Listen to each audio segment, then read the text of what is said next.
The Alliance calendar marks a fateful moment, year 1111, on the 11th day of the 11th month. Just then, the apocalypse descends upon Blue Star, heralded by a monstrous red-eyed creature. Chaos erupts in an office as bodies fall, and a lone woman screams in terror. Cornered and terrified, she desperately tries to escape the relentless infected horde.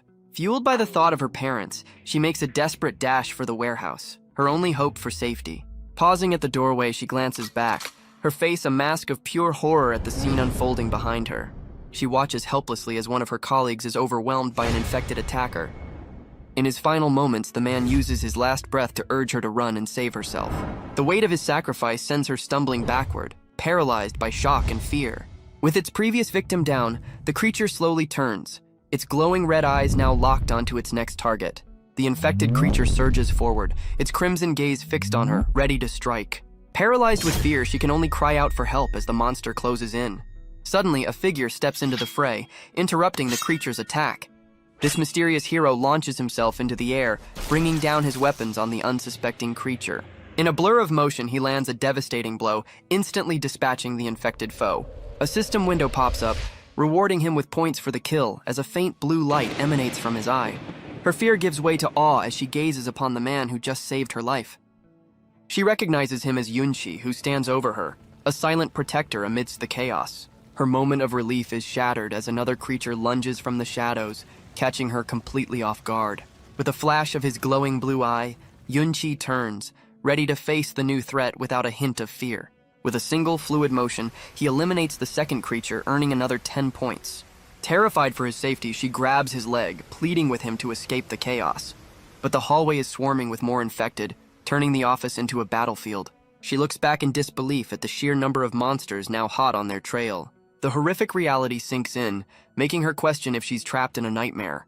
Yunchi, his eyes glowing with an otherworldly light, shares her disbelief but with grim determination.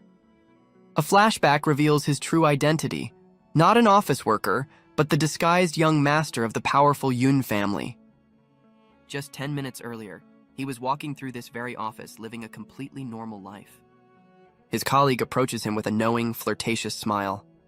She playfully uses the apocalypse prophecy as an excuse to ask him to walk her home, catching him off guard. He coolly dismisses her fears, calling the prophecy an old tale that no one believes anymore. Unfazed, he turns away, questioning if she's genuinely as frightened as she claims to be. In her mind, however, she's completely confident that her charms are simply irresistible. But her plea is overheard, and a coworker loudly announces her need for an escort, grabbing everyone's attention. Instantly, a crowd of male colleagues swarms her, all eagerly volunteering for the job. Annoyed by his indifference, she pouts, calling him too stubborn to ever find a girlfriend. The flashback ends, and Yunchi sets down a briefcase, contemplating the sudden reality of the apocalypse. A wry smile crosses his face as he sits, acknowledging that her fear was a clever excuse after all. The scene shifts to a city under military lockdown, revealing the prophecy came from an AI prediction 10 years ago. Civilians watch in terror as military jets patrol the skies, the grim reality of the prophecy finally dawning on them. For 10 years, the prophecy was a dud, with the fated day passing without incident. Martial law became a yearly annoyance, and people grew tired of the false alarms. The apocalypse even became a running joke, a quirky excuse for a date night. But Yunchi knew better, his focus shifting to something far more important than idle chatter. He opens his briefcase to reveal not office supplies, but a formidable high-tech sword. His colleague had mistaken it for a simple toy, teasing him for his childish hobby. A note from his family reveals the truth. It's the Blade of Annihilation, a top-tier prohibited weapon. He's left wondering just how his family managed to smuggle such a dangerous item to him. The note also carries a personal message, reminding him it's been 3 years since he left home. He recalls leaving his family's grand estate to escape an arranged life, but now decides it's time to return. He decides to wait for his salary the next day before finally returning to his family. But his simple plan is shattered as a deafening boom rips through the office, plunging everything into chaos. A coworker turns in stunned disbelief, unable to comprehend the sudden pandemonium. Everyone's world is turned upside down as they stare in horror at the sky. A colossal, ominous sphere, the prophesied dark star, descends upon the city, casting a blood-red glow. Panic erupts as people realize the authorities gave no warning, and their only thought is to escape. A holographic message announces the start of a global apocalypse game, turning all of humanity into NPCs and monsters. The rules are simple and brutal. Players can kill them, and death in this game is permanent. With his eyes glowing, Yunqi cuts through the panic, focusing on the most critical question: who are the players? A system interface overrides reality, forcing everyone to choose a class within 5 minutes before the game truly begins. A holographic interface appears before him, displaying his stats as a level 1 NPC in this new game. The system then prompts him with a critical choice that will define his future. He knows that picking the right class is the key to surviving the initial chaos. The first option is the Warrior, a class focused on strength and a frenzied bloodthirst ability. Next is the Mage, a master of spirit-based power with enhanced casting speed. The third choice, the Knight, catches his eye with its immense defensive potential. He glances at his sword, realizing a melee class like Knight or Warrior would be a perfect fit. As he contemplates, the Blade of Annihilation suddenly resonates with a brilliant otherworldly energy. The system detects this power, bypassing the standard options to grant him a unique SSS rank class, the Ghost Knight. A spectral visage with a piercing, glowing eye hints at the incredible power he now wields. The system reveals his new class comes with a terrifying passive skill, a death mark that ensures his victims stay down for good. A smirk crosses his face as he realizes this death mark gives him the power to permanently eliminate even the so-called players. Just when he thinks it can't get better, the system grants him another gift, the Son of the Plane talent, boosting his stats to an absurd degree. He can't help but grin at his incredible luck, feeling like he's already cheating the system before the game has even begun. Meanwhile, his colleagues panic as the final countdown begins, realizing they've been given no class choices at all. As the timer hits 1, a single determined eye signals the end of their old world. With a bloody splash screen, the apocalypse game officially begins. The office instantly descends into a brutal free-for-all as a man is savagely attacked by a newly turned monster. The woman he rescued can only watch in abject terror, paralyzed by the sudden, violent turn of events. Her horror intensifies as another one of her co-workers is viciously brought down amidst the chaos. The woman who flirted with him meets a grim end, her transformation beginning instantly. His rescued colleague screams, finally understanding the horrifying truth: their co-workers are turning into monsters. The newly turned infected, including his former admirer, now hunt their old friends with glowing red eyes. Yunqi watches in grim silence, realizing the terrifying speed at which the infection spreads. The newly turned woman claims another victim, adding to the office's bloody chaos. Panic takes over as another co-worker breaks from the group, desperately trying to flee. Yunqi intercepts the charging monster, his blade meeting its attack just in time to save another life. A colleague urges everyone to escape, but Yunqi stands his ground, his glowing eye fixed on the enemy. With a single decisive strike, he extinguishes the threat, the creature's malevolent red glow fading to nothing. He clears a path through the carnage, gesturing for his terrified companion to follow him to safety. As they escape, a figure suddenly appears, startling both Yunqi and his companion. The woman warns him of a noise she heard just up ahead, her face etched with fear. A terrified colleague charges forward, mistaking Yunqi for a monster and urging him to attack. Yunqi halts his blade just in time as the man begs for his life, insisting he's still human. He recognizes the man as his cowardly colleague, Liu Yang, who trembles before the sword's edge. After a stern warning, Yunqi turns to leave, abandoning the man to his own fate on the blood-soaked floor. Liu Yang erupts in anger, accusing Yunqi of being inhuman for leaving a teammate behind. Yunqi coldly retorts, exposing the man's history of plagiarism and cruelty to another colleague. The accusation hits its mark, leaving Liu Yang speechless and seething with rage. As Yunqi walks away, the desperate man reveals he's a knight, pleading for an alliance to survive. His companion urges him to reconsider, pointing out that a knight would be a powerful ally. But Yunqi's glowing eyes narrow, dismissing the man's class as irrelevant to his character. Seething on the blood-stained floor, Liu Yang's frustration boils over. Fueled by rage, the spurned colleague grabs a mop and launches a surprise attack. With a flash of light from his blade, Yunqi effortlessly intercepts the makeshift weapon. He shoves back with overwhelming force, sending his attacker reeling in disbelief. The force of the blow leaves the man stunned and gasping for air. But a new threat emerges from the shadows, its glowing red eyes fixed on the Blade of Annihilation. The cowardly knight turns, his previous anger replaced by pure terror as he pleads for his life. Ignoring the desperate pleas, Yunqi turns his back, leaving the treacherous colleague to face the monster alone. He stands his ground, unmoved by the chaos or the pleas of the man he left behind. His companion grabs his arm, urging him to stop his cold detachment and face the reality around them. With glowing eyes, he delivers a harsh truth, reminding her that this is a real apocalypse. He gestures towards the window, showing her the city burning under the shadow of the dark star. He forces her to see the brutal reality on the streets, where the infected now rule. She stares at him in disbelief, struggling to reconcile the ruthless warrior with the colleague she once knew. Yunqi warns her that her naivety is a liability that will get her killed in this new world. The brutal honesty of his words sinks in, leaving her pale and shaken. Deciding their next move, he tells her they need to find shelter from the overwhelming horde. As he heads for a nearby room, she calls out his name, uncertain of his plan. His companion opens the door, her face lighting up with relief as she recognizes another survivor. But her relief turns to terror as an infected creature lunges at the glass, its red eyes burning with rage. They realize they're trapped, with more infected relentlessly trying to break into their supposed safe room. His glowing eyes scan the room as he makes a grim calculation. Only 7 survivors remain from the entire company. The small group of survivors huddles in the conference room, a tiny island of humanity in a city consumed by fire. Overwhelmed by the horror, his companion collapses in a corner, unable to comprehend the world's sudden descent into chaos. One of the other survivors tries to rally their spirits, insisting that their only goal should be to remain hidden and alive. But panic turns to blame as a fist slams the table, accusing her of endangering them all by opening the door. The company manager, Cao Yuqian, furiously berates her, telling her to take her heroics elsewhere and not doom the rest of them. A security guard named Zhao Nian stands up to the manager, his expression hardening in defiance of the man's cowardice. Yunqi recalls how the guard, Zhao Nian, drew the horde's attention while saving them. The manager doubles down, accusing the guard of being a potential monster and demanding he leave. He points a trembling, accusatory finger, his rage directed at the stoic guard and silent Yunqi.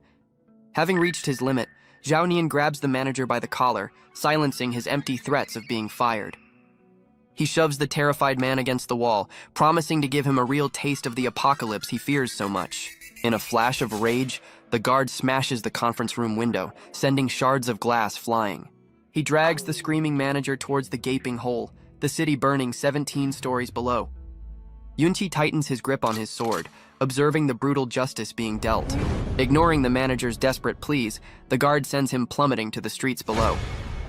Exhausted from the confrontation, Zhao Nian calls out to the woman, stopping her from fleeing. The woman reveals she's a mage with healing powers, offering to purify the guard's wounds. Yunqi inwardly scolds her, realizing she's foolishly revealed her valuable class to potential enemies. The other survivors eye each other with suspicion, knowing that trust is a luxury they can't afford. Her naive declaration has just put her in a position of extreme danger. The guard turns, his expression shifting from exhaustion to disbelief at her claim. Another survivor celebrates, believing her healing ability is the key to their collective survival. But a dark, unsettling smile creeps across the guard's face. Instead of seeking help, he lunges back towards the window, his intentions suddenly becoming clear. His eyes widen with a terrifying purpose as he carries out his grim plan. The woman stares in absolute shock, her hope shattered by the guard's brutal betrayal. Yunqi watches from the doorway, his glowing eyes reflecting a cold, calculating calm. A brutal impact from below signals the grim fate of the 2 men. The woman stares in disbelief, struggling to understand the guard's sudden act of cruelty. The guard smirks, revealing his motive was a simple, petty dislike for the manager. She recoils in horror, unable to accept that a human life could be discarded so easily. With a glowing hand, he scoffs at the very notion of human life in this new, brutal reality. Reveling in his new power, the level 1 warrior declares this is his chance to become a master of the new world. Yunqi grimly observes, understanding the true horror that emerges when humanity is unshackled from its laws. Empowered and corrupted, the guard advances on the healer, claiming her as his own. She shoves back with all her might, fiercely rejecting his attempt to dominate her. Yunqi intervenes with a swift kick, sending the power-hungry guard flying. The guard glares back, angrily questioning if Yunqi also wants to claim the healer for himself. With his sword at the ready, Yunqi coldly corrects him, stating his interest is purely in her strategic skills. He knows a healer is a priceless asset, a key to surviving injuries and the virus in this new world. Furious at being thwarted, the guard grabs the nearest object he can find, a fire extinguisher. He brandishes the makeshift weapon, his face twisted with rage as he prepares to attack. The guard leaps forward, intending to crush Yunqi and make him a stepping stone on his path to domination. But Yunqi effortlessly parries the heavy blow, his blade stopping the extinguisher dead in its tracks. The guard stares in disbelief, shocked that his powerful attack was blocked so easily. He then looks down in horror, realizing a dark stain is spreading across his chest, a sign of his own infection. The guard's face twists into a monstrous grin, his eyes glowing with malevolent red energy. Yunqi realizes the warrior class enhances the infection, creating a far more dangerous type of monster. He dodges the heavy swing and counters with a swift kick, sending the enraged guard off balance. Knowing this enhanced threat must be dealt with immediately, he prepares for a decisive strike. He unleashes a powerful slash, his blade a blur of blue light against the red background. The guard cries out in agony as the blade of annihilation finds its mark. With a final, powerful kick, Yunqi sends the mutated guard flying, shattering his weapon. He stands victorious over the fallen guard, his cool demeanor a stark contrast to the chaos. The remaining survivors can only stare in horror, shocked by the brutal end to the confrontation. Ignoring their fear, Yunqi turns away, his attention already shifting to the world outside. Yunqi hopes the brutal lesson will teach the healer to be less reckless in the future. He reflects that his display of power was necessary to control the remaining survivors through fear. He turns to the remaining survivors, silently daring anyone to challenge his authority. The terrified survivors quickly assure him they have no intention of crossing him, only wanting to live. Satisfied with their response, he lets the light from his blade fade, signaling the immediate threat is over. Taking command, he instructs the healer to tend to the other survivors' injuries.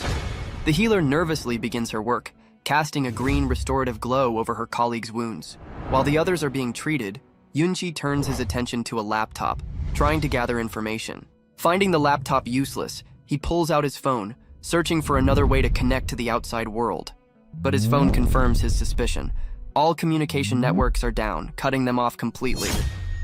He realizes their only link to the outside world is the game's world channel, a resource everyone is likely using. The world chat confirms his suspicion, a chaotic mess of panic, rumors, and desperate pleas for rescue. He turns away, concluding that most survivors are helpless and waiting for someone else to save them.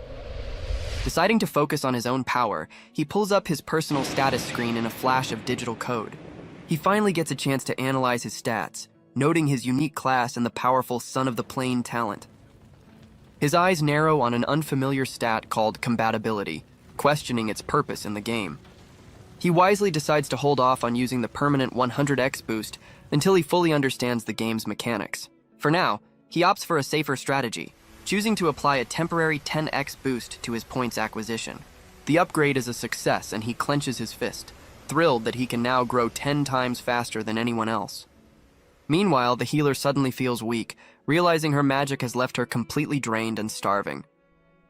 Yunqi listens as the other survivors realize that hiding in the conference room is a slow death sentence. He knows they only have 20 hours before the real players arrive, escalating the danger. This current chaos is just a warm-up for an even greater massacre that will soon engulf the world. His blade of annihilation flares with power as he solidifies his plan.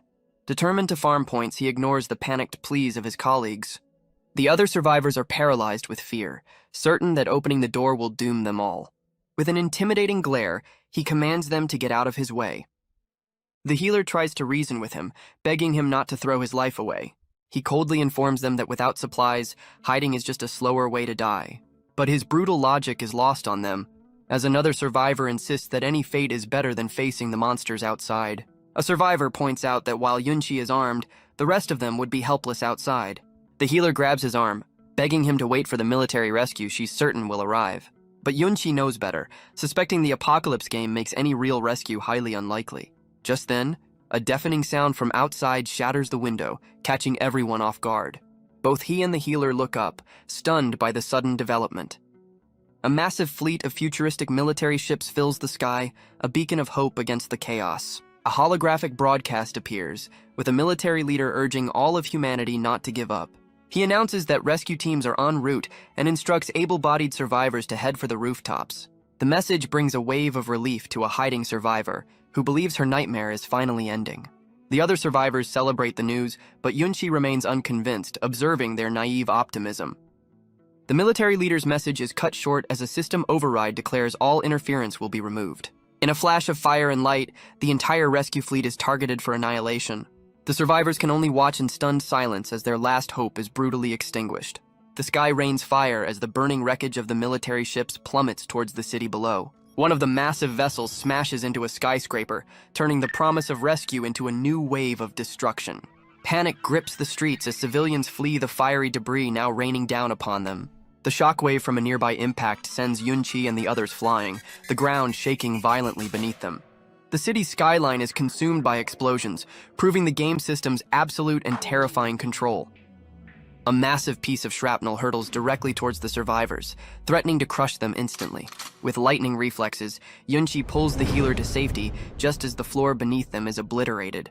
As she plummets into the abyss, the healer desperately calls out to Yunqi for help. Straining to hold on, he curses the game's sudden and brutal spike in difficulty. The system announces a supply drop, turning the fight for survival into a desperate scavenger hunt. His expression hardens with resolve as he makes a split-second life-or-death decision. He instructs her to jump with him, a plan she finds completely insane. Ignoring her protests, he kicks off the wall and plunges them both towards the ground below. Her terror is palpable as they fall, but Yunqi remains focused, his gaze locked on their destination. The ground rushes up to meet them as they plummet from the 17th floor. With impossible speed, he adjusts their trajectory, aiming for a specific landing spot. Touching down with impossible grace, he shields her from the impact, landing safely amidst the chaos. His eyes narrow with satisfaction, his daring plan executed perfectly. She stammers her thanks, still in shock, as he holds her securely. Without a word, he sets her down and strides towards his next objective, leaving her bewildered. His target becomes clear, a massive supply crate that landed amidst the destruction. The healer realizes with a jolt that his insane jump was a calculated move to secure the supplies. She marvels at his incredible adaptability, spotting an opportunity even while falling from a skyscraper.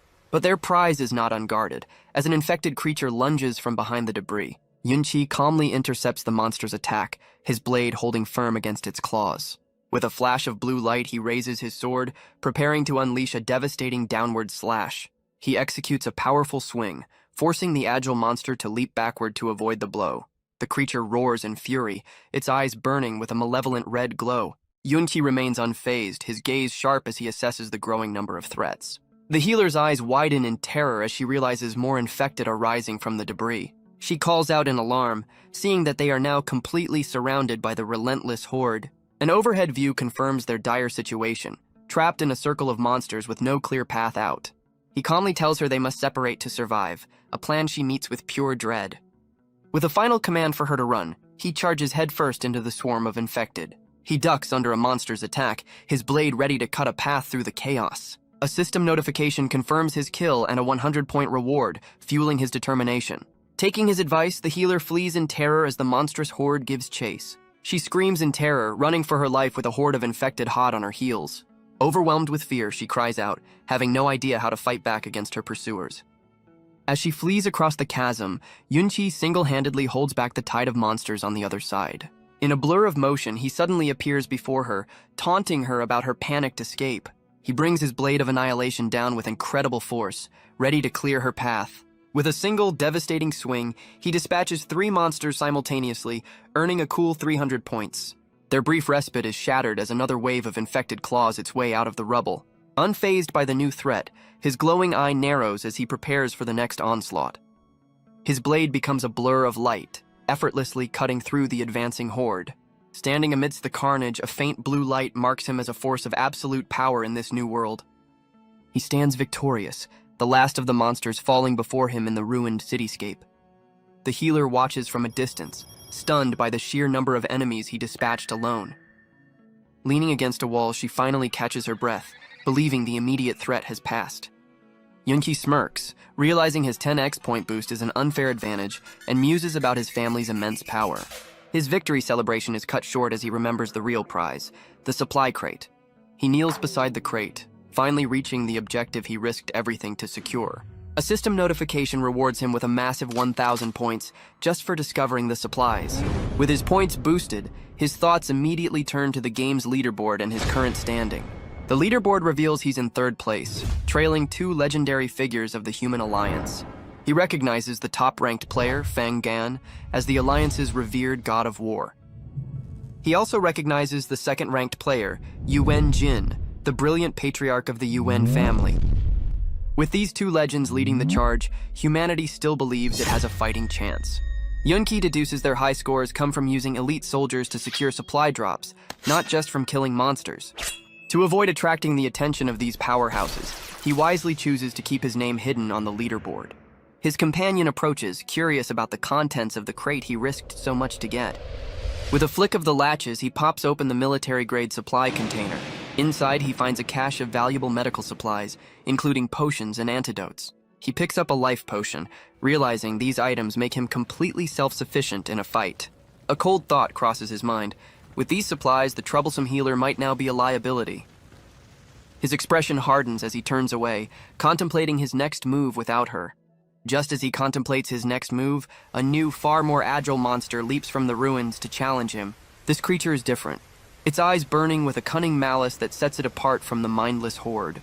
The healer cries out a warning, but Yunchi is already locked in combat with the formidable new foe. He deflects a vicious claw strike, realizing this opponent is on another level entirely. Yunchi counters with a powerful downward slash, but the creature dodges with impossible speed. Landing gracefully, the monster leaves him stunned by its incredible agility. It lunges again in a blur of motion, giving him no time to recover from his missed attack. For the first time, a flicker of surprise crosses Yunchi's face as he struggles to keep up. The monster unleashes a furious barrage of attacks, overwhelming his defenses with sheer speed and power. A final, devastating blow sends him flying, proving that even with his power, he's not invincible.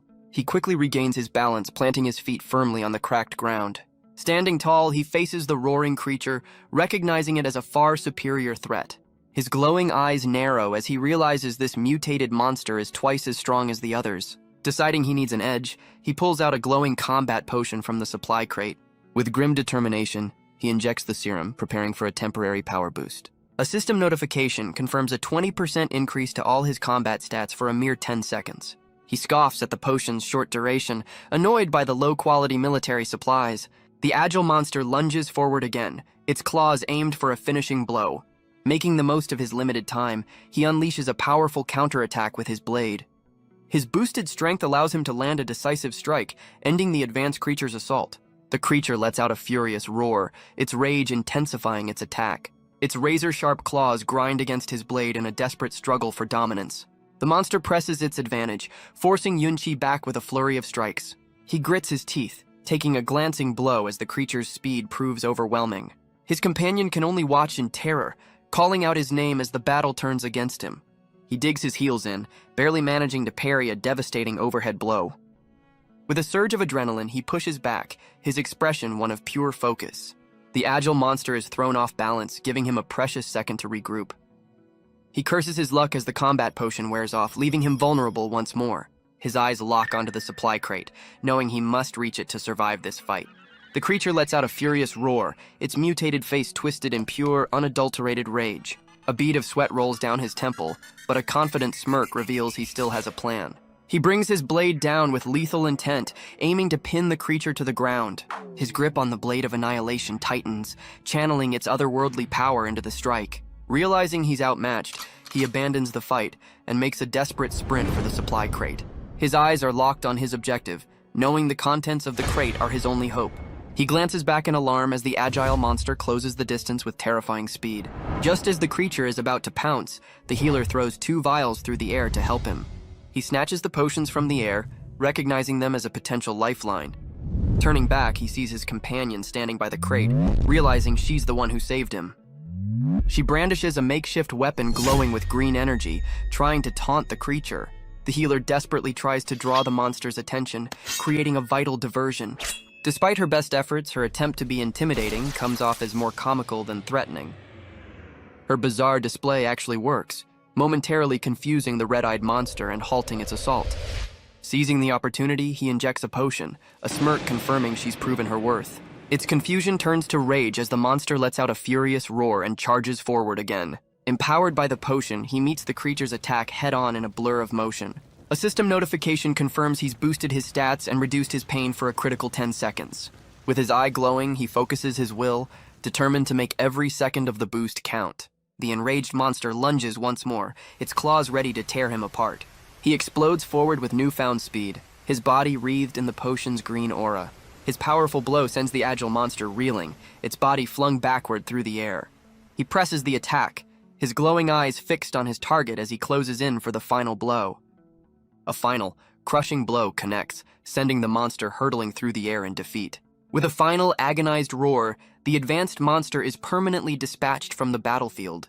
His companion rushes toward him in relief, calling out his name as he stands over the vanquished foe. She immediately casts her healing spell, a green light enveloping him to mend the wounds from the battle. A flicker of surprise crosses his face as he feels the restorative magic, reassessing her capabilities. He's inwardly impressed, acknowledging that she's adapting to this brutal new reality far quicker than he expected. She reflects on his strength and his choice to save her, realizing he's not as cold as he first appeared. She resolves to be more than a bystander, determined to fight alongside him.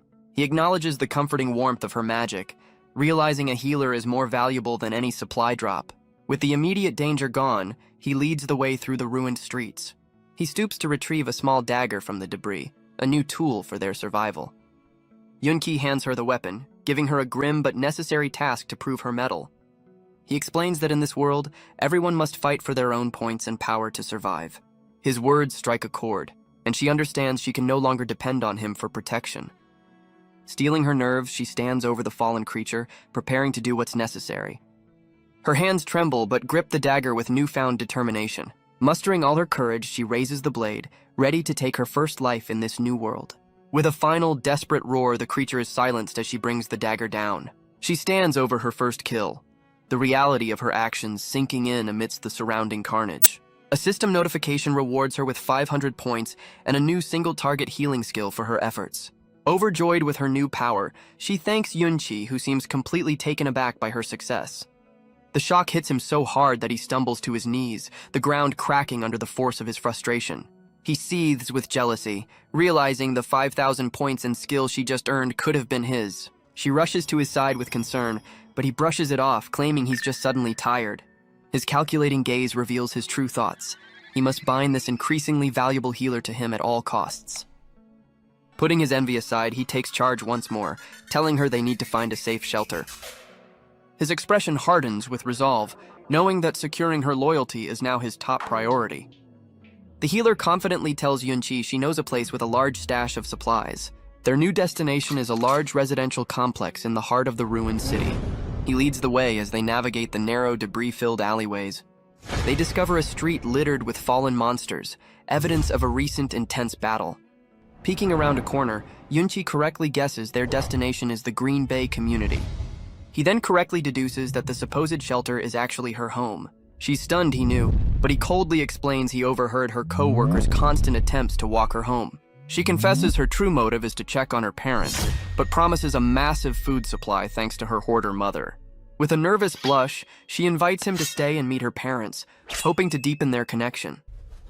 Ignoring her personal invitation, he states that since the area is clear, their only focus should be securing the supplies. With their new destination set, they step out onto the deserted street.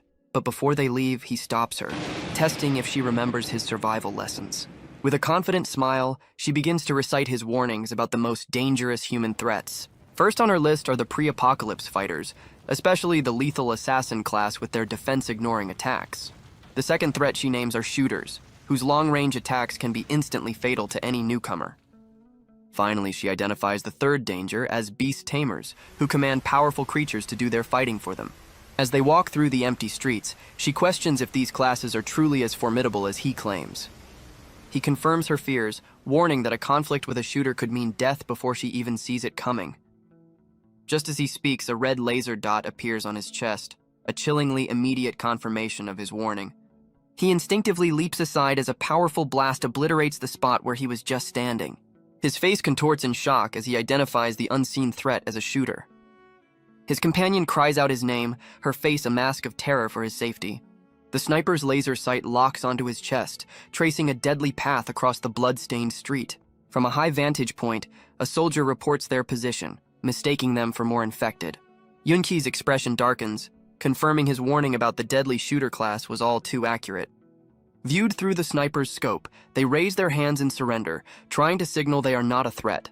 The soldier issues a cold ultimatum demanding they prove their humanity or face the consequences. Yunqi glances back, baffled by the impossible demand and searching for a way out of the standoff. Just as they're frozen in place, one of the fallen monsters on the street begins to stir with a vengeful roar. Its eyes burn with a furious red glow as the reanimated creature prepares to lunge at its nearest target. Reacting instantly, Yunqi leaps forward to dispatch the reanimated monster before it can attack. A system notification pops up, rewarding him with 100 points for the quick kill. A confident smirk crosses his face as he realizes he can use this standoff to his advantage. Spotting another opportunity, he urges his companion to finish off a downed monster for some free points. Her eyes narrow with resolve as she channels energy into her dagger, ready to follow his lead. She plunges the dagger into the creature's head, securing the kill and a small 10-point reward. A flurry of notifications confirms their kills, highlighting the massive point difference between them. Their point farming spree infuriates the sniper, who angrily orders them and Yunqi's girlfriend to stop. The girlfriend comment makes the healer blush, while Yunqi remains completely unfazed. With the immediate threat cleared, they are directed towards the military squad for inspection. Yunqi's sharp gaze sizes up the approaching squad, assessing their strength.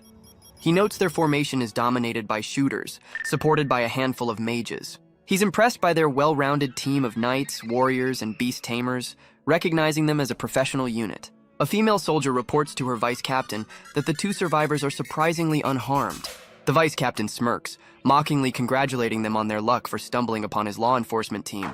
He explains his squad broke into an armory to establish a defensive line and aid in the evacuation. The soldier assures them that all local survivors have been gathered, and they'll be withdrawing soon.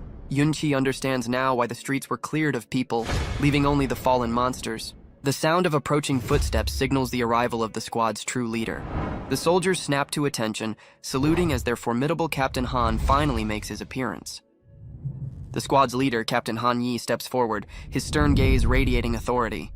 He introduces himself as the team's captain, and questions how Yunqi and his companions survived to reach this point.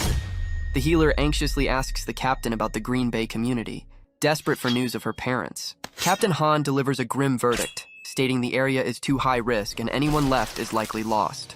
His brutal assessment shatters her hope, leaving her stunned and speechless. Yunqi steadies her, his calm demeanor a stark contrast to her rising panic. Unconvinced, Yunqi challenges the captain's certainty, noting the lack of reliable communication. The hot-headed vice captain immediately steps in, angrily telling Yunqi to stay quiet. Captain Han calmly explains they used the World Channel, but all contact with Green Bay ceased half an hour ago. He concludes the community is overrun, warning that even Yunqi's power is no match for such a massive horde. Yunqi listens silently, his expression unreadable as he considers the captain's grim warning. The captain advises her not to take the risk, suggesting her parents would want her to live on. Yunqi holds the devastated healer, privately agreeing that returning now would be a foolish and heartbreaking endeavor. Their tense standoff is shattered by a powerful tremor as a new threat rumbles towards them. A scout runs in with an urgent warning, reporting a non-humanoid horde approaching from the north. Yunqi's eyes widen in disbelief as he recognizes the sound of the approaching stampede. A massive herd of mutated beasts thunders down the street, kicking up a cloud of debris. A close-up reveals the horrifying new enemy, a horde of mutated red-eyed zombie pigs. Captain Han immediately orders his squad into a defensive formation, with shield-bearers taking the front line. He then commands his shooters to move forward, establishing a powerful firing line to meet the charge. The captain orders his knights and warriors to form a second line, with beast tamers covering the flanks. A female soldier directs the mages to the rear, telling them to be ready with their healing magic. Yunqi is impressed, noting how this professional team has already established a smooth combat rhythm. A soldier shouts that the mutated pigs have entered their firing range, the ground shaking from their charge. With a furious expression, Captain Han gives the decisive order to open fire. The squad unleashes a hail of bullets while mages erect a protective barrier behind the front line. The first wave of pigs is torn apart by the gunfire, but the horde's advance barely slows. Undeterred, the relentless beasts leap over their fallen comrades, continuing their furious charge. The soldier urgently warns the captain that their defensive line is about to be overwhelmed. Captain Han grits his teeth, stunned that even their overwhelming firepower can't stop the stampede. Realizing their defensive line is about to break, the captain orders his entire squad to fall back. Panic sets in as the snipers realize they're out of ammunition and need to reload at the worst possible moment. One of the snipers tries to flee, but an injured leg slows his escape, leaving him dangerously exposed. The helpless soldier looks up in terror as a massive red-eyed pig lunges in for the kill. The vice captain cries out his comrade's name, powerless to stop the inevitable. Just in time, a powerful jet of water slams into the pig, blasting it away from the downed soldier. Stunned by the sudden turn of events, the vice captain looks to see who intervened. The source of the blast is revealed to be Yun-Chi, who calmly wields a fire hose as a weapon. The vice captain is forced to acknowledge Yun-Chi's talent, impressed by his clever use of a high-pressure hose. As the rescued sniper is helped to safety, the vice captain gives a nod of grudging respect to Yun-Chi for the save. The vice captain offers his thanks, but Yun-Chi coldly clarifies his actions were purely to avoid attracting more monsters. He inwardly curses his luck, annoyed that he was forced to act before he could fully assess the squad's strength. The relentless horde of mutated pigs roars forward, their numbers seemingly endless and their fury unabated. Realizing their defenses are failing, the vice captain desperately orders his heavy weapons team to provide cover fire. A specialized rocket team sprints to the front, each soldier armed with a powerful launcher. The squad unleashes a devastating volley of rockets, aiming to obliterate the charging beasts. The initial blast rips through the front of the horde, sending monsters and debris flying in a fiery explosion. A chain reaction of explosions tears through the stampede, engulfing the street in a storm of fire. The fiery onslaught continues, a desperate attempt to halt the unstoppable tide of mutated pigs. But from the smoke and flames, a new electrically charged pig emerges, more powerful than any they've faced. Yun-Chi observes the chaos, unimpressed by the military's inefficient brute force tactics. The rocket team despairs as a soldier confirms they're down to their very last shell. Before the panicked soldier can react, the heavy weapon is suddenly snatched from his grasp.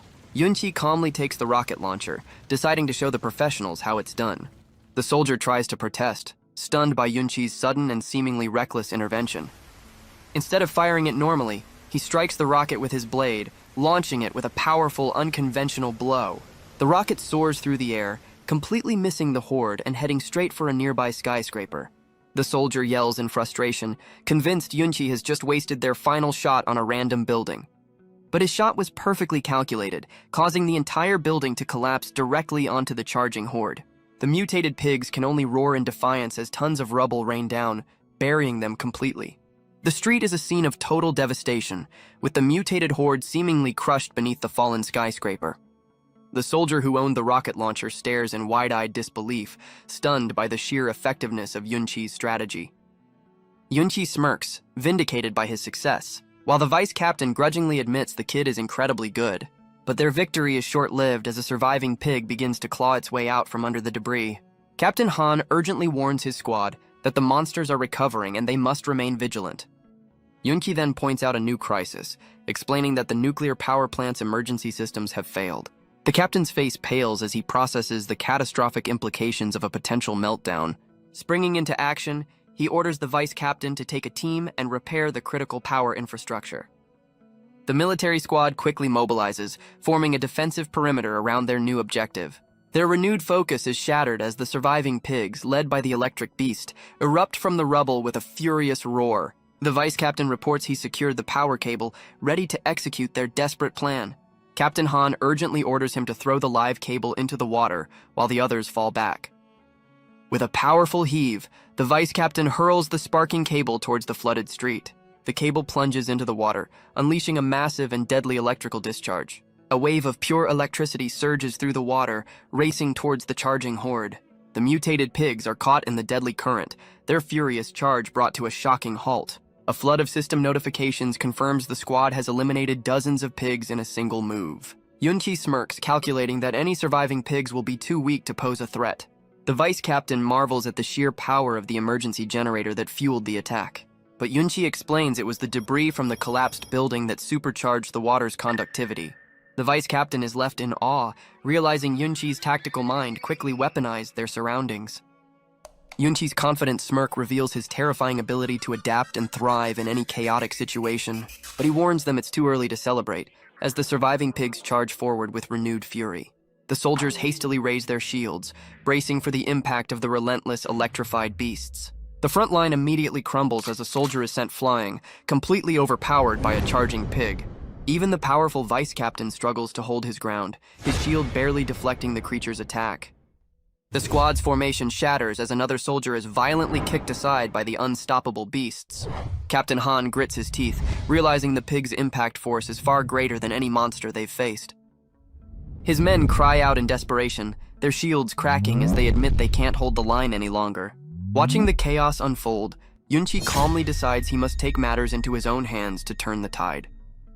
A red-eyed pig, crackling with energy, leads the charge with unstoppable fury. Unfazed, Yunqi snatches a riot shield and prepares to meet the beast's attack head-on. The vice captain yells in alarm, certain that a direct confrontation with the monster is a death sentence. But Yunqi stands firm, confidently declaring that the beast is the one in danger, not him. He digs the shield into the pavement, creating an immovable barrier just as the creature makes contact. The impact shatters the ground, but Yunqi holds his position, mocking the pig's brute force. The furious beast roars, pushing with all its might against his unyielding defense. In a stunning display of strength, he redirects the pig's momentum, effortlessly flipping it into the air. His eye glows with an intense blue light, signaling the activation of a powerful skill. With a single fluid motion, he unleashes a devastating slash, dispatching the airborne beast with ease. A system notification rewards him with a massive 2,000 points for felling the powerful beast. His point total soars, and more importantly, he unlocks his very first class skill, Resurrection. The skill allows him to revive a fallen creature, enslaving it as a loyal servant whose power scales with his own. A look of grim satisfaction crosses his face, realizing the game-changing potential of his new ability. His gaze falls upon the defeated pig, seeing not a corpse but a perfect test subject for his power. With a confident smirk, he decides to put his new necromantic talent to immediate use. A vibrant green aura envelops him as he channels his will, commanding the fallen beast to rise once more. He unleashes a concentrated sphere of resurrection energy towards his target. The pig's body convulses, bathed in an eerie green light as it's pulled back from the brink of death. Now reanimated and under his command, the once feral pig stands as his first loyal undead servant. The vice captain stares in disbelief, a bead of sweat tracing a path down his temple. He yells a frantic warning, believing the pig is still a threat and Yunqi is in danger. Stumbling backward in shock, the soldier can't comprehend what he's seeing. His jaw drops as Yunqi leaps onto the back of the reanimated beast, becoming an unlikely rider. Yunqi scoffs at the soldier's ridiculous name for him, clearly unimpressed by the title. But he admits that the combat power of his new undead servant is exactly what he needs. With his blade held high, he and his new mount charge forward, a whirlwind of green energy. He carves a path through the remaining horde, racking up thousands of points with each slain monster. The entire military squad can only watch, speechless at his overwhelming and terrifying power. In a flash of movement, he and his steed clear the street, leaving a trail of defeated enemies in their wake. His reanimated servant viciously tears through its former brethren, its loyalty absolute. A system notification confirms another 2,000-point kill as he and his mount carve through the horde. The ground suddenly shatters as a new colossal threat makes its thunderous arrival. Inspired by his power, the vice captain rallies his squad, ordering them to provide covering fire for Yunqi. He effortlessly dispatches another monster, his blade a blur of deadly precision from atop his undead steed. The battlefield is left a smoking ruin, the ground cracked and littered with the aftermath of the intense fight. Surveying the field of defeated beasts, he sits calmly on his mount, satisfied with the swift conclusion. But just as the soldiers relax, a new horde of humanoid figures shambles out from the dust. The new threat is revealed to be a swarm of red-eyed zombies, their roars signaling a fresh wave of terror. The vice captain rallies his exhausted troops, promising them victory and a return home if they can win this final battle. The soldiers roar with renewed morale, ready to face the final wave of monsters. But just as they prepare to fire, a desperate plea to hold their attack rings out. Yunqi turns in confusion, wondering who would stop them at such a critical moment. His companion suddenly rushes forward, stopped only by the vice captain's firm grip. Her face is a mask of pure horror as she recognizes two figures among the approaching infected. Yunqi watches her intense reaction, a sudden dreadful realization dawning on him. Two of the zombies stand out from the horde, their familiar faces twisted by the infection. With tears streaming down her face, she confirms the unthinkable. The monsters are her parents. Yunqi immediately warns her to stay back, trying to keep her from a tragic reunion. He stands between her and the horde, understanding the terrible choice she now faces. He warns her that the creatures before them are no longer the parents she remembers. The vice captain furiously orders his squad to arm themselves, reminding them they are facing zombies. The soldiers charge forward on command, while the healer can only watch in helpless despair. Yunki and his undead mount leap over the two familiar zombies, heading for the larger horde. Her infected father roars with mindless rage, his eyes burning with a terrifying red light. He lands with devastating force, scattering the horde and shattering the pavement beneath his mount. After the initial impact, he lands gracefully amidst the carnage, ready for the next wave. He finds himself completely surrounded, realizing the sheer number of enemies will be a serious problem. The relentless horde swarms him, their grasping hands reaching out to overwhelm him. Suddenly, a hail of bullets tears through the nearest zombie, signaling the military squad has joined the fight. He turns in surprise, taken aback by the military squad's sudden intervention. The squad's shooters take position, unleashing a disciplined volley of fire to support him. He observes the soldiers clashing with the infected, turning the street into a chaotic war zone. The vice captain approaches, warning him not to be a lone hero and to fight alongside their team. A soldier grins eagerly, declaring he won't let a newcomer steal all the valuable points. Yunki smirks, proposing a simple competition. Everyone hunts their own prey, no kill-stealing allowed. With the term set, the battle erupts into a brutal free-for-all against the roaring horde. 20 minutes later, the fight is still raging as Yunchi carves a path through the enemy lines. Even the vice captain is pushed to his limit, his shield cracking under the overwhelming force of the zombies. Finally, the street falls silent, with Yunchi and the surviving soldiers standing over the defeated horde. With his blade planted firmly in the ground, he signals the end of the brutal conflict. He sits to catch his breath, admitting to himself that the soldiers' support was a welcome, if unexpected, advantage.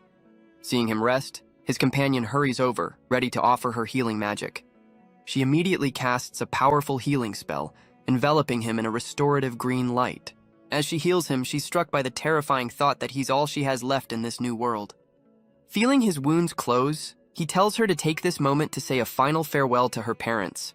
He stands, his expression grim, leaving her stunned and confused by his unexpected suggestion.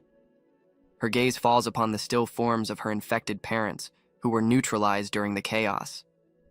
The full weight of her loss crashes down on her, and she cries out in anguish.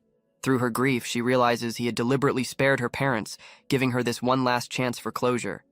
He offers her his own blade, entrusting her with the grim task ahead. With the heavy sword in hand, she walks toward the still roaring forms of her parents. The creatures that were once her family snarl with mindless fury, their humanity completely lost. Her grip tightens on the hilt, her knuckles white with the strain of her decision. Tears fall as she tries to say goodbye, her voice filled with a sorrow that can't reach them. Yunki watches silently, understanding the weight of her burden and offering to bear it himself. She turns her back to him, choosing to face this final trial alone and find her own closure. She makes a final promise to her parents, vowing to survive and honor their memory. With a heart-wrenching cry, she lifts the massive sword, ready to deliver a merciful end. She brings the blade down with all her might, freeing them from their monstrous existence in a final act of love.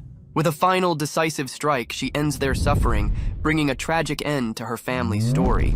A system notification suddenly announces the death of his undead companion, leaving Yunchi utterly bewildered.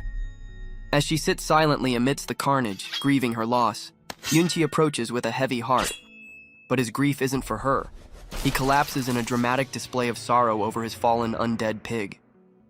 He inwardly fumes, lamenting that his powerful beast was taken down so easily by her borrowed blade. He watches the soldiers cleansing the battlefield, realizing their actions prevent him from resurrecting another pig.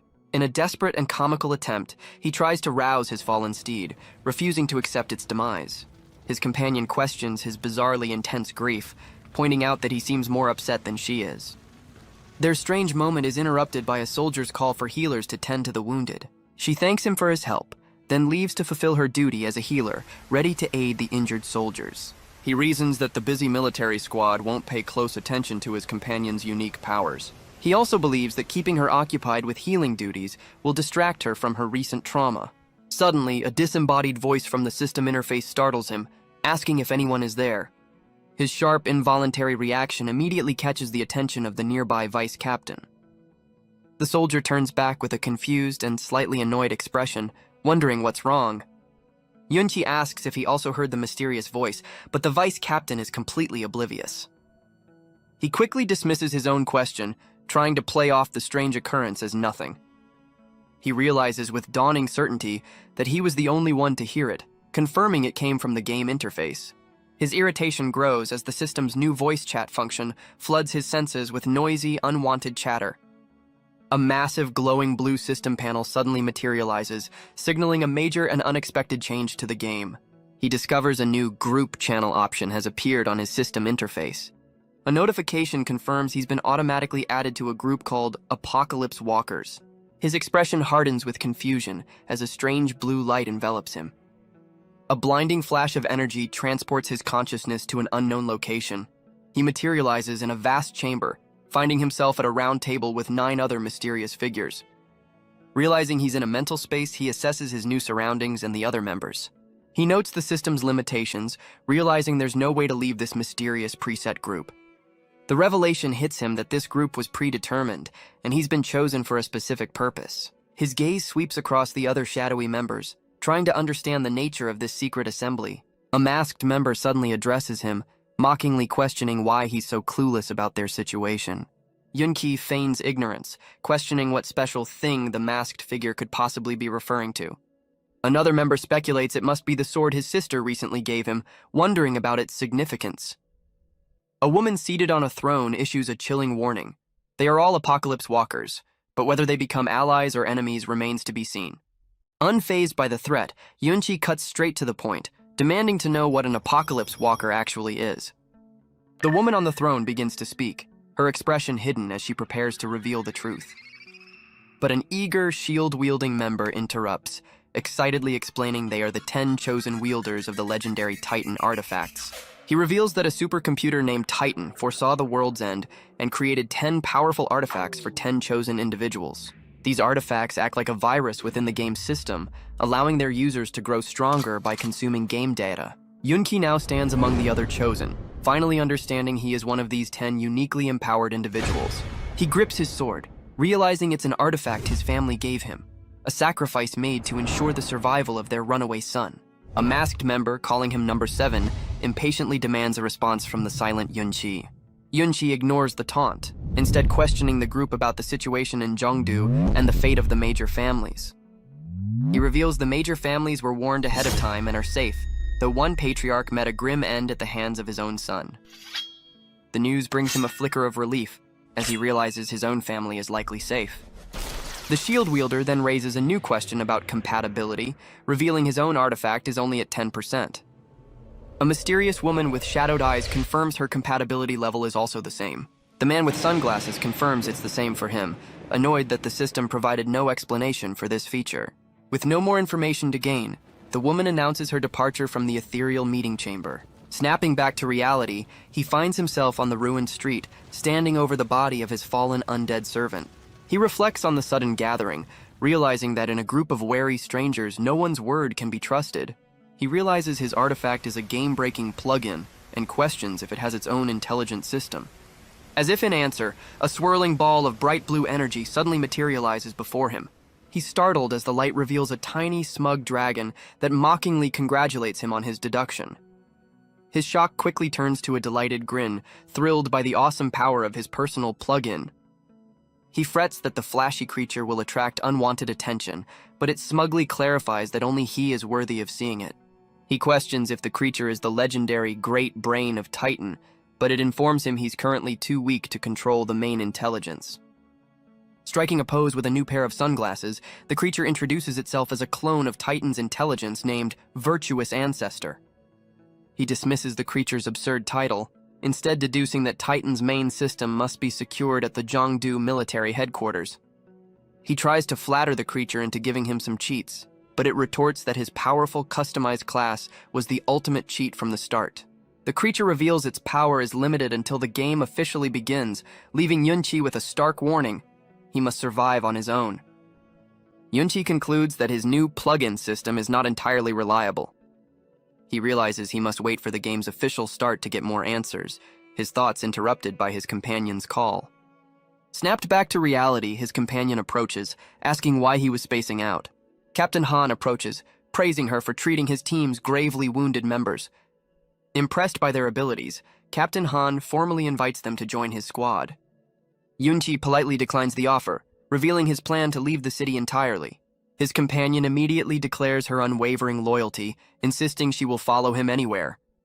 The captain acknowledges their bond, agreeing that escaping the zombie-filled city is a wise move. As a token of gratitude, he offers them a vehicle key, warning that leaving on foot will soon be impossible. Yunqi accepts the key but questions how the captain and his squad will manage without their transportation. Captain Han explains his squad's unwavering loyalty, stating they advance and retreat as one. With a final wave, the captain issues a friendly challenge, vowing to surpass them by their next meeting. The two survivors stand resolute, ready to face the uncertain future together. His companion questions his decision to refuse the captain's offer, believing they'd be safer with the squad. He explains that with the game's rules still in flux, crowded places are a liability, making isolation the safer option for now. He devises a new plan, asking her if she can lead them to the remote farm her mother used to visit. She grows suspicious, jokingly accusing him of trying to trick her into another family-related detour. Ignoring her jab, he tosses the key and tells her it's time to claim the captain's parting gift. They find the promised vehicle, only to discover it's a simple tandem bicycle left on the empty street. His companion stares in disbelief, completely underwhelmed by the captain's practical joke of a gift. But the captain's joke was a ruse, revealing a sleek, futuristic motorcycle instead of a bicycle. Yunqi's face lights up with pure joy, ecstatic about his incredible new ride. With a single touch, the bike's advanced console hums to life, ready for action. He hops on with his companion, reveling in the power of what he considers the ultimate dream machine. His companion pouts behind him, annoyed that the motorcycle is getting more of his attention than she is. He revs the engine, kicking up dust as he prepares to unleash the bike's full power. With a sudden burst of speed, they rocket down the street, leaving the city in a blur. She clings to him in terror, begging him to slow down as the wind whips past them. Ignoring her pleas, he launches the bike into the air, soaring over the defeated monsters below. They land safely on the outskirts of the city, speeding past farmland toward their new destination. They tear through the outskirts of the city, leaving the urban chaos far behind them. Arriving at a large estate, his companion confirms this is the familiar farm she was leading them to. But just as they dismount, she urgently stops him, sensing an unseen danger in the eerie silence. From the shadows, a humanoid robot with glowing red eyes emerges, its presence unsettling. They quickly realize they're not facing one robot, but an entire squadron that has them surrounded. A closer look reveals the robot's chassis is stained, hinting at a recent and violent encounter. His companion explains the farm is fully automated, with robots handling all the labor for the residents. Yunqi's gaze darkens as he questions if the robot's definition of work now includes something more sinister. She's taken aback by his grim assessment, not understanding the immediate threat. He points out the faint smell of blood and the stains on the machines, confirming this peaceful farm has become a trap. The full scale of the ambush is revealed, with dozens of stained robots forming a silent, menacing perimeter. Unfazed, Yunqi notes their only advantage is that the agricultural bots are unarmed. His companion readies her blade, her expression hardening with the resolve to fight alongside him. But before the battle can begin, a strange buzzing sound from above catches their attention. A tiny bee-like drone descends, its mechanical form bathed in a strange, ethereal light. He calmly deduces the drone is a simple scout, controlled by a hidden observer watching their every move. A disembodied voice from the drone issues a chilling ultimatum. He can leave, but his companion must stay. His face twists in cold fury, clearly insulted by the audacious demand. With lightning speed, he snatches the tiny drone from the air, crushing it in his grip. But his victory is cut short as a system warning flashes and he's struck by a powerful unseen attack. Unfazed by the attack, he glares at the crushed drone, vowing to find and dismantle its hidden master. A system notification unexpectedly awards him points for destroying a boss-level living manipulation object. He's momentarily stunned, surprised that destroying a simple drone yielded any points at all. He deduces the farm's owner has mutated into a mini-boss, now controlling the entire robot army. A greedy smirk crosses his face as he realizes this robot farm is a gold mine for racking up points. His companion grows worried, realizing the hidden enemy could use the robots to capture her while he's distracted. She grabs his arm with fierce determination, vowing to fight by his side and never be a burden. He reassures her, then casually tinkers with the remains of the crushed drone in his hand. He tosses her a small cylindrical device he fashioned from the drone, telling her to use it for defense. She examines the strange weapon, confused how she can use it when it seems to bypass class restrictions. He explains the device is an electromagnetic pulse, a standard safety measure for controlling rogue farm robots. He clarifies the repurposed weapon is powerful enough to paralyze a robot, but warns her to use its single shot wisely. He confidently smirks, casually revealing his past as a top mechanical student from an elite college. With his blade drawn, he warns her to stay sharp as they prepare to face the mechanical horde. Without hesitation, he hurls another scout drone into the air, using it as bait. The hidden boss taunts him through the drone, revealing it knows the weapon's 10-minute cooldown. His companion gasps in shock, startled by the disembodied voice from the drone. The boss's mention of earning points catches him off guard, planting a seed of doubt. The mysterious voice continues its lecture, questioning his ignorance about the game's true nature. A chilling vision reveals the truth. The points are a tool to manipulate players into a bloody reality show for unseen spectators. He realizes that understanding the game's true purpose makes his path forward brutally simple. The horrifying truth dawns on him. Points are awarded for killing not just monsters, but other humans as well.